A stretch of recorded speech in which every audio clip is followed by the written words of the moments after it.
नमस्कार प्यारे विद्यार्थियों, आप सबका एडसेट प्रोग्राम में स्वागत है। आज हम पढ़ने जा रहे हैं प्रिंसिपल ऑफ मैथमेटिकल इंडक्शन। ये क्या है? ये एक मैथमेटिकल टूल है। जिस तरह हमारे पास बहुत सारे टूल होते हैं, सीजर का इस्तेमाल हम पेपर काटने के लिए करते हैं और चाकू का इस्तेमाल हम सब्जी काटने के लिए करते हैं, उसी तरह जो मैथमेटिकल इंडक्शन है ये भी एक टूल है जिससे हम मैथमेटिकल स्टेटमेंट्स को सॉल्व करते हैं। अब ये मैथमेटिकल स्टेटमेंट्स क्या है? जब हम क्वेश्चंस को सॉल्व करते हैं तो हम बहुत सारे फॉर्मूलाज को अप्लाई करते हैं। तो वो फॉर्मूलाज क्या है? मैथमेटिकल स्टेटमेंट्स ही तो हैं।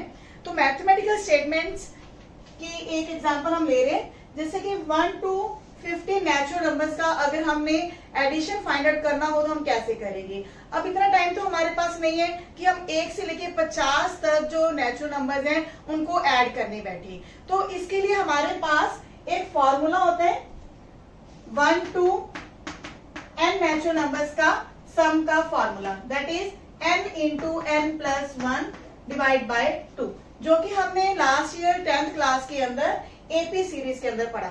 तो इस फॉर्मूले की सहायता से हम ये जो क्वेश्चन है बड़ा इजीली सॉल्व कर लेते हैं। इसका आंसर क्या होगा?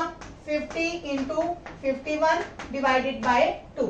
तो इस तरह जब हम किसी फॉर्मूला को अप्लाई करते हैं तो हमारा क्वेश्चन जो है फटाफट सॉल्व हो जाता है। तो आज हम इन्हीं स्टेटमेंट्स को प्रूव करेंगे।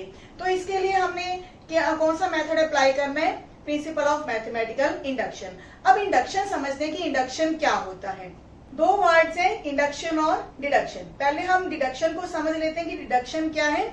डिडक्शन में क्या होता है कि जनरल केसेस से हम स्पेसिफिक केसेस को डिस्कस करते हैं। जैसे कि अगर हमें कोई जनरल फॉर्मूला दिया गया हो तो उससे रिलेटेड हम क्वेश्चंस को सॉल्व करते हैं, तो वो होता है डिडक्शन मेथड। जैसे कि एग्जांपल हम ले रहे हैं, ऑल ह्यूमंस ईट फूड। ये एक जनरल केस है कि सभी मनुष्य खाना खाते हैं, लेकिन इसके साथ जब हम स्पेसिफिक केसेस को डिस्कस करते हैं तो हम ये कह सकते हैं कि रितु ईट्स फूड, रितु भी खाना खाती है, Priyanka Yeats food, Sohan Yeats food. ये तीनों केसेस क्या है? ये पर्टिकुलर केसेस है, यानी कि हमने जनरल केस से पर्टिकुलर केस को डिस्कस किया, तो ये हुआ डिडक्शन मेथड। तो इसके बाद जो इंडक्शन है ये जस्ट इसका ऑपोजिट है। ऑपोजिट का मतलब ये है कि जब हम स्पेसिफिक केसेस को लेकर कोई जनरल फॉर्मूला क्रिएट करते हैं तो हम ये कहते हैं कि वहां इंडक्शन मेथड अप्लाई होता है। जैसे कि अगर ये तीनों केसेस से हम ये कहें कि ऑल ह्यूमंस ईट फूड, तो बिल्कुल सही है, क्योंकि ये तीनों क्या है? ह्यूमन बीइंग्स है, तो ह्यूमन खाना खाते हैं, तो ये हमारा जनरल केस इनसे इंड्यूस हुआ। तो इस तरह जो इंडक्शन मेथड है वो काम करता है। लेकिन जो मैथमेटिक्स है उसके अंदर ये इंडक्शन मेथड कैसे काम करेगा, उसके लिए भी एक छोटी सी एग्जांपल ले लेते हैं। यहाँ आप एक तस्वीर देख रहे होंगे जिसमें बहुत सारे कार्ड्स अरेंज किए गए, एक कार्ड के पीछे दूसरा कार्ड, और इस तरह से बहुत सारे कार्ड्स अरेंज किए गए हैं। अगर हम इसमें पहले कार्ड को फ्लिक करते हैं तो पीछे वाले जो कार्ड्स है धड़ाधड़ गिरते जाएंगे। ये होता है डोमिनो इफेक्ट। ये कोई डोमिनो पिज्जा वाला इफेक्ट नहीं है, ये फिजिक्स का एक डोमिनो इफेक्ट है, जिसके कारण पहले कार्ड को फ्लिक करने से बाकी सारे कार्ड जो हैं वो गिर जाते हैं। लेकिन अगर इसको हम प्रिंसिपल ऑफ मैथमेटिकल इंडक्शन से चेक करना चाहें तो हम कैसे चेक करेंगे? प्रिंसिपल ऑफ मैथमेटिकल इंडक्शन में क्या होता है कि जो पहली टर्म है उसको हम अब किसी स्टेटमेंट के लिए ट्रू प्रूफ करते हैं। यानी कि इसमें भी हम देखते हैं कि जो पहला कार्ड है उसको हमने फ्लिक किया तो उससे क्या नेक्स्ट कार्ड जो है वो गिरेगा, ठीक है। उसके बाद हम रैंडमली चेक करते हैं कि इन सभी कार्ड्स में जो kth कार्ड है वो गिरा है या नहीं गिरा। तो kth कार्ड हम देख लेते हैं कि वो गिरा हुआ है, लेकिन इसके बाद जो kth कार्ड है हम ये चेक करेंगे क्या इसने नेक्स्ट कार्ड को गिराया, क्योंकि ये सभी कार्ड गिरने का मतलब ये है कि एक कार्ड नेक्स्ट कार्ड को गिराएगा। तो अगर kth कार्ड गिरा है तो वो k+1th कार्ड को भी गिराएगा। तो इसी तरह जो मैथमेटिकल इंडक्शन है वो काम करता है। जब k+1th कार्ड को हम प्रूव कर देते हैं कि वो गिरा हुआ है तो हम ये कह देते हैं कि सभी कार्ड जो हैं वो गिर जाते हैं। तो किसके कारण होता है? ये सबसे पहले जो हमारा जो बेसिक स्टेप है वो पहले कार्ड से स्टार्ट हुआ। तो इसी तरह जो मैथमेटिकल इंडक्शन है पहली टर्म से शुरू होता है। तो उसके लिए जो मेन स्टेप्स हैं वो हम डिस्कस करने जा रहे हैं। फर्स्ट स्टेप जो बेसिक है वो क्या है? हम किसी भी स्टेटमेंट जो Pn है उसको मान लेते हैं और उसको हम प्रूव करते हैं this is true for n is equal to 1।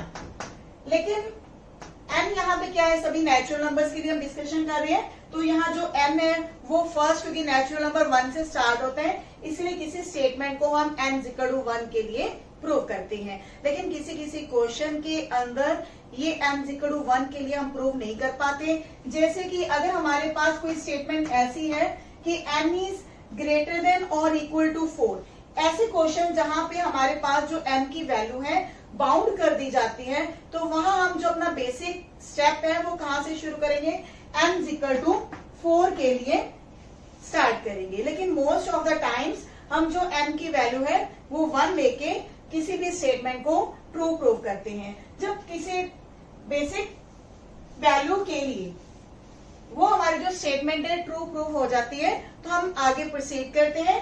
जो सेकंड स्टेप है हमारा, उसमें हम एज्यूम कर लेते हैं let Pn be true for n is equal to k। अब जब हमने ये मान लिया कि n की वैल्यू k के लिए जो स्टेटमेंट है वो ट्रू है, तो हम थर्ड स्टेप में इसको प्रूव करेंगे।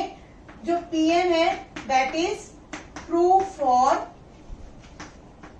n is equal to k plus 1। जब हमारे थर्ड स्टेप में ये स्टेटमेंट प्रूव हो जाती है k प्लस 1 के लिए, तो हम लास्ट में ये कह देते हैं कि hence Pn is true for all n, यानी कि सभी नेचुरल नंबर्स के लिए जो हमारी स्टेटमेंट है वो ट्रू है।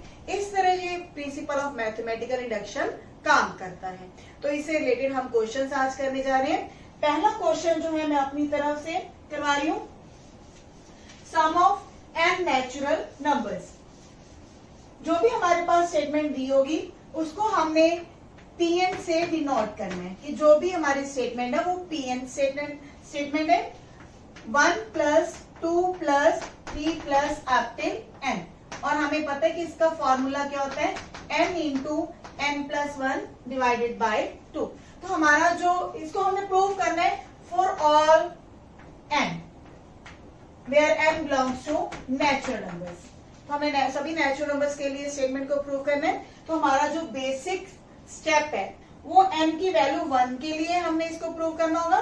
तो फर्स्ट स्टेप में हम n की वैल्यू 1 लेंगे। तो यहाँ पे n की वैल्यू 1 लेने पे जो स्टेटमेंट है हमारी Pn वो क्या बन जाएगी, P1। तो लेफ्ट हैंड साइड पर n की वैल्यू क्योंकि 1 है तो हमारी टर्म जो है वो 1 ही रहेगी, इक्वल टू। अब राइट हैंड साइड पे हम n की वैल्यू 1 भरेंगे, तो आप देखेंगे ये हमारे पास क्या आंसर आ रहा है, that is also 1। Means left hand side और राइट हैंड साइड आपस में इक्वल आ रही है। तो हम यहाँ पे लिखेंगे विच इज ट्रू, क्योंकि ये सही है। तो हम यहाँ पे लिखेंगे Pn is true for n equal to 1, यानी कि जो हमारा बेसिक स्टेप है वो कंप्लीट हो चुका है। तो इसके बाद हम आगे अपना जो प्रिंसिपल ऑफ मैथमेटिकल इंडक्शन है इसको आगे प्रोसीड करेंगे। तो सेकेंड स्टेप है हमारा, हम एज्यूम कर लेते हैं let Pn be true for n equal to k, यानी कि n की किसी वैल्यू k के लिए ये जो स्टेटमेंट है वो ट्रू है। तो यहाँ पे हमारे पास क्या आ जाते हैं 1 plus 2 plus 3 plus up till k, that is equal to k into k plus 1 divided by 2। अब हम थर्ड स्टेप पे जाएंगे, क्योंकि सेकेंड स्टेप हमने एज्यूम किया अपनी तरफ से कि जो n की वैल्यू k के लिए ये स्टेटमेंट हमारी ट्रू है। तो नेक्स्ट स्टेप होगा हमारा third, we will prove Pn is also true for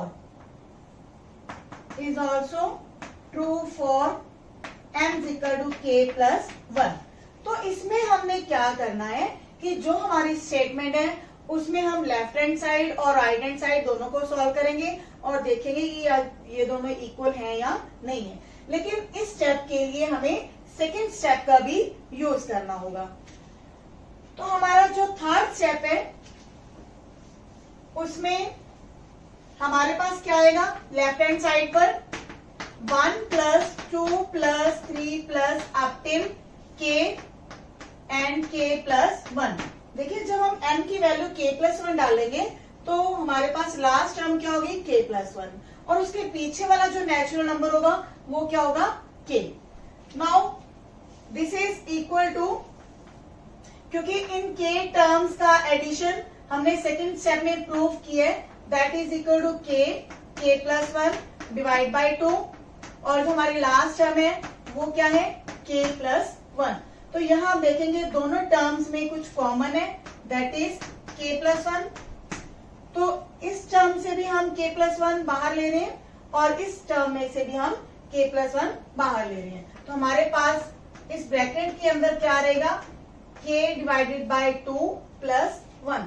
LCM लेने के बाद हमारे पास ये चीज आ जाती है k plus 1 k plus 2 divided by 2। तो अगर हम राइट हैंड साइड को चेक करेंगे, इसके बाद हम राइट हैंड साइड को भी चेक करेंगे कि क्या वो k प्लस 1 के लिए जो हमें आंसर दे रहा है क्या वो लेफ्ट हैंड साइड के इक्वल आ रही है नहीं। तो यहाँ पे n की वैल्यू k प्लस 1 आई, n प्लस 1 यानी कि k प्लस 1 में जब 1 जोड़ेंगे तो यहाँ पे आ जाएगा k प्लस 2। तो आप देखेंगे लेफ्ट हैंड साइड और राइट हैंड साइड दोनों क्या है इक्वल है। तो जब लेफ्ट हैंड साइड और राइट हैंड साइड इक्वल आ जाती है तो हमारा थर्ड स्टेप प्रूव हो रहा है n is equal to k plus 1 के लिए। तो this implies Pn is true for n is equal to k plus 1, और यहां से हम कह सकते हैं hence Pn is true for all n where n belongs to natural number। तो इस तरह जो हमारी Pn स्टेटमेंट थी वो सभी नेचुरल नंबर्स के लिए ट्रू प्रूफ हो चुकी है। तो इस तरह आपने देखा कि जो ये हमने क्वेश्चन अभी किया है 1 to n नेचुरल नंबर्स का सम, और उसका ये जो हमारा फॉर्मूला है प्रिंसिपल ऑफ मैथमेटिकल इंडक्शन इसमें कैसे काम कर रहे हैं। बेसिक रूल क्या है कि हमने पहले फर्स्ट टर्म के लिए जो स्टेटमेंट है उसको ट्रू प्रूफ करना होगा। सेकेंड स्टेप हमारा ये है कि हम लेट कर लेंगे कि m की वैल्यू k के लिए जो ये स्टेटमेंट है वो ट्रू है, और थर्ड स्टेप हमारा होगा m is equal to k plus 1 के लिए कि वो जो स्टेटमेंट है उसको हम ट्रू प्रूव कर देते हैं, और लास्ट में हम ये लिख देते हैं कि जो स्टेटमेंट है ये सभी नेचुरल नंबर्स के लिए ट्रू है। तो चलते हैं एग्जांपल्स की तरफ। बुक हम फॉलो कर रहे हैं NCERT. Example number 1 square plus 2 square plus 3 square up till n square. जैसे ये नेचुरल नंबर्स का सम हमने प्रूव किया है वैसे ही अब क्वेश्चन हमारे पास क्या है सभी नेचुरल नंबर्स के स्क्वायर्स का सम। तो उसको हम प्रूव करेंगे for all n greater than और इक्वल टू 1 के लिए। तो स्टेटमेंट है हमारे पास 1 square 2 square 3 square up till n square, and that is equal to n plus 1 2n plus 1 divided by 6। तो इस स्टेटमेंट को भी हम क्या मान लेंगे, let this is the Pn statement. तो बेसिक रूल हमारा फर्स्ट स्टेप में क्या है 4n इज इक्वल टू 1, क्योंकि हमारे पास जो n की वैल्यूज दी हुई है वो स्टार्ट हो रही है 1 टू इन्फिनाइट, यानी कि 1 या 1 से ग्रेटर वैल्यूज के लिए। तो यहाँ पे भी हम क्या करेंगे, हमारे जो लेफ्ट हैंड साइड है उसमें हमारे पास आ रहे हैं 1 स्क्वायर, और राइट हैंड साइड पे 1 into 1 plus 1 2 into 1 plus 1 divided by 6। और जब हम राइट हैंड साइड को सॉल्व करते हैं तो हमारे पास क्या आएगा, that is also equal to 1। तो लेफ्ट हैंड साइड और राइट हैंड साइड इक्वल है, तो thus we can say Pn is true for n is equal to 1। तो हमारा जो बेसिक कंसेप्ट है, बेसिक स्टेप है वो कंप्लीट हुआ। सेकेंड स्टेप में हम एज्यूम करेंगे let Pn be true for m is equal to k, यानी कि जो हमारी स्टेटमेंट है वो m is equal to k के लिए ट्रू है। जस्ट हमने क्या करना होगा, जो हमारी स्टेटमेंट है उसमें हम m की वैल्यू k ले लेंगे, 1 square plus 2 square plus 3 square up till k square, and that is equal to k plus 1 into 2k plus 1 divided by 6। तो ये हमारी जो स्टेटमेंट है ट्रू है n इक्वल टू k के लिए। तो थर्ड स्टेप में हम 4n equal to k plus 1 के लिए इस स्टेटमेंट को ट्रू प्रूव करेंगे। तो हमारी जो लेफ्ट हैंड साइड है उसमें हमारे पास आएगा 1 square 2 square 3 square up till k square and k plus 1 square. देखिए जो लास्ट टर्म होगी उसमें हमारे पास होगा k प्लस 1 का स्क्वायर, लेकिन इसके पीछे वाले जो नेचुरल नंबर का स्क्वायर है वो क्या होगा k स्क्वायर। तो इस जो हमारे पास ये सीरीज है 1 स्क्वायर से लेके k स्क्वायर, तो इनका जो सम है वो हमारे पास सेकेंड स्टेप में आ चुका है k इंटू के plus 1 into 2k plus 1 divided by 6। तो ये वैल्यू हम यहाँ पे रिप्लेस करेंगे। तो फिर देखते हैं हमारे पास क्या बनता है।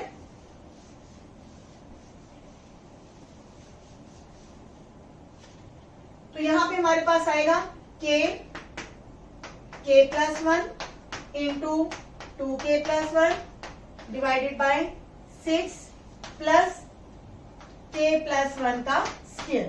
तो यहाँ पे भी आप देखेंगे कि जो हमारी लेफ्ट हैंड साइड है इसमें ये दो टर्म्स हैं जिनमें k प्लस 1 कॉमन आ रहा है, तो k प्लस 1 को हम कॉमन ले लेंगे और यहाँ पे हमारे पास आएगा k 2k प्लस 1 प्लस में है k प्लस 1, लेकिन फर्स्ट टर्म के डिनोमिनेटर में 6 भी है और जब 6 को हम एलसीएम में लेंगे तो यहाँ पे हमारी जो सेकंड टर्म है वो 6 टाइम हो जाएगी। तो यहाँ पे आप देखेंगे ये क्या आया k प्लस 1 जो कि हमारे पास ऑलरेडी कॉमन है, ब्रैकेट्स को ओपन करेंगे 2k square plus k plus 6k plus 6 divide by 6। तो हम जो ये दूसरा फैक्टर है k प्लस 1 के साथ इसको हम फैक्टराइज करेंगे क्योंकि यहाँ पे हमारे पास आ जाएगा 2k square plus 7k plus 6 divided by 6। तो by splitting the middle term, क्योंकि बीच में हमारे पास है 7k और दो टर्म्स में ऐसे डिवाइड करना है कि उनकी जो मल्टीप्लाई होगी वो क्या आ जानी चाहिए 12k स्क्वायर। तो 12k स्क्वायर के दो पार्ट कौन से होंगे 3k इंटू 4k। तो इस तरह से हमारे पास ये फैक्टर आ जाएंगे 2k plus 3 and k plus 2 divided by 6। तो ये हमारे जो तीन फैक्टर आ चुके हैं।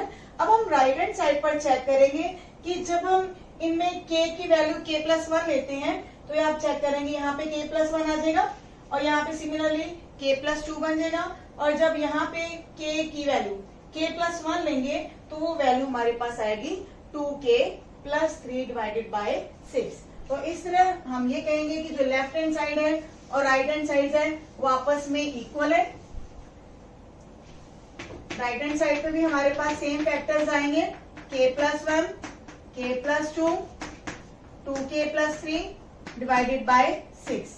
तो यहाँ पे हमारे पास आएगा left hand side is equal to right hand side, thus Pn is true for n is equal to k plus 1, thus Pn is true for all n where n is greater than or equal to 1। हमारे second example क्या है, prove that 2 raised to power n is greater than n for all positive integers n। तो second example को भी हम prove करने जा रहे हैं।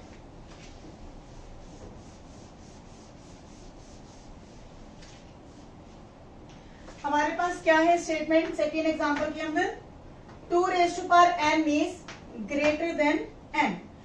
हमने इसको भी फॉर ऑल n के लिए, फॉर ऑल पॉजिटिव n के लिए प्रूव करना है। तो इसको भी हम एक स्टेटमेंट मान लेते हैं, let this is the statement Pn 2 raised to power n is greater than n। तो इसमें भी हम अपने पहले step for n equal to 1 के लिए स्टार्ट करेंगे। तो यहाँ पे P1 क्या आएगा हमारे पास 2 raised to power 1 is greater than 1 and which is true, क्योंकि हमें पता है कि जो 2 है वो हमेशा 1 से बड़ा होता है। तो इसीलिए ये जो Pn है that is true for n equal to 1। Second step हमारा क्या होगा, let Pn be true for n equal to k।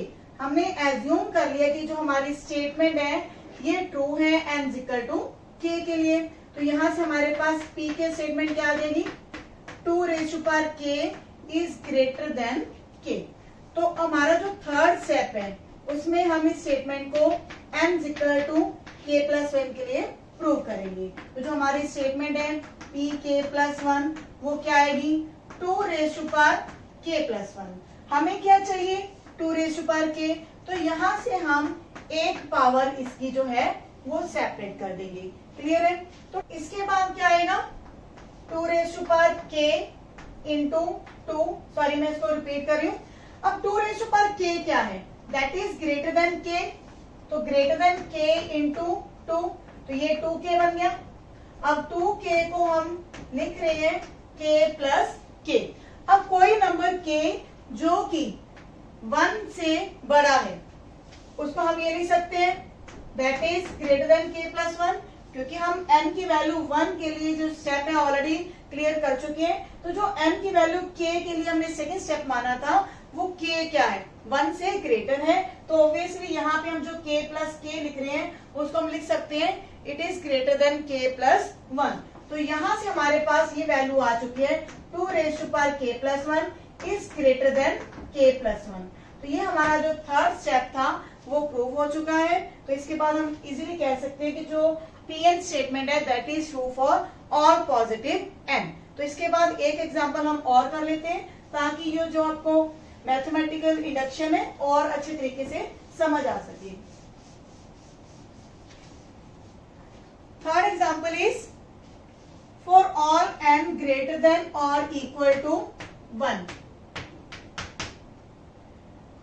we have the statement 1 divided by 1 into 2, 1 divided by 2 into 3 and so on।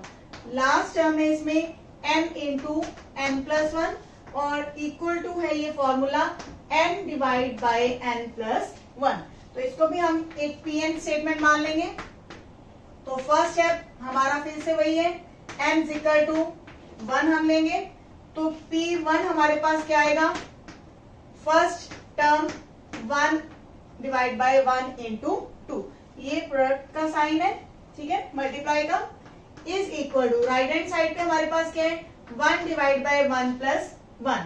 तो इस तरह से left hand side और right hand side दोनों पे हमारे पास क्या आ चुके हैं, सेम चीज। तो हम ये कह सकते हैं कि जो Pn है that is true for n equal to 1। तो हम सेकेंड स्टेप स्टार्ट कर रहे हैं, let Pn be true for n equal to k। तो सेकेंड स्टेप में हमने एज्यूम किया, तो जो हमारी p के स्टेटमेंट है वो क्या आएगी, 1 divide by 1 into 2 up till 1 by k plus 1 plus last term होगी k plus 1 and k plus 2। क्योंकि जब हम यहाँ पे n की वैल्यू k प्लस 1 लेंगे तो यहाँ पे आएगा k प्लस 1, सॉरी ये kth स्टेप के लिए चल रहे हैं। तो लास्ट टर्म हमारी यही होगी 1 by k into k plus 1 that is equal to k divide by k plus 1। तो ये सेकेंड स्टेप है हमारा। थर्ड स्टेप में हम लेंगे n की वैल्यू k प्लस 1। तो उसमें हमारी जो स्टेटमेंट होगी k प्लस 1, उसमें क्या आएगा 1 divide by 1 into 2 up till second last term लिख रही हूं मैं पहले, और लास्ट टर्म क्या आएगी k प्लस 1 k प्लस 2। तो इस जो इक्वेशन है इसको हम प्रूव करेंगे इक्वल टू जो राइट हैंड साइड पे आना चाहिए k plus 1 divide by k plus 2। तो इस स्टेटमेंट में हम ये जो टर्म्स हैं k टर्म्स तक का सम हम सेकेंड इक्वेशन से लेंगे। इसका सम है हमारे पास k divide by k plus 1 plus में है 1 by k plus 1 into k plus 2। तो यहाँ हम एलसीएम लेने जा रहे हैं। एलसीएम लेके हमारे पास क्या आएगा, डिवीजन में k plus 1 into k plus 2 क्योंकि पहली टर्म में k+1 ऑलरेडी है, तो यहाँ पे ऊपर न्यूमिनेटर में k+2 मल्टीप्लाई में आएगा एंड +1, तो यहाँ पे हमारे पास आएगा k² + 2k + 1 डिवाइड में k+1 k+2, और ये किसके बनेगा फॉर्मूला, k+1 स्क्वायर का, डिवाइड में आएगा k+1 k+2। तो इसके जो दो फैक्टर्स हैं k+1 स्क्वायर में, उसमें एक फैक्टर जो है k+1 नीचे से कैंसिल होगा, तो हमारे पास आएगा k+1 divide by k+2 and which is equal to right hand side, क्योंकि राइट हैंड साइड पर m की वैल्यू k+1 लेने पे ये हमारी सेम चीज बनेगी। तो यहाँ हम कह सकते हैं कि जो Pn है that is true for m is equal to k+1 and hence Pm is true for all m। तो यहाँ आप देखेंगे कि जितने भी क्वेश्चंस हैं प्रिंसिपल ऑफ मैथमेटिकल इंडक्शन से रिलेटेड वो सभी आसान हैं और बिना किसी हेल्प के आप सभी क्वेश्चंस फटाफट सॉल्व कर सकते हैं। और देखते रहिए आप एडिसेट प्रोग्राम्स को। मिलते हैं नेक्स्ट वीडियो में। धन्यवाद।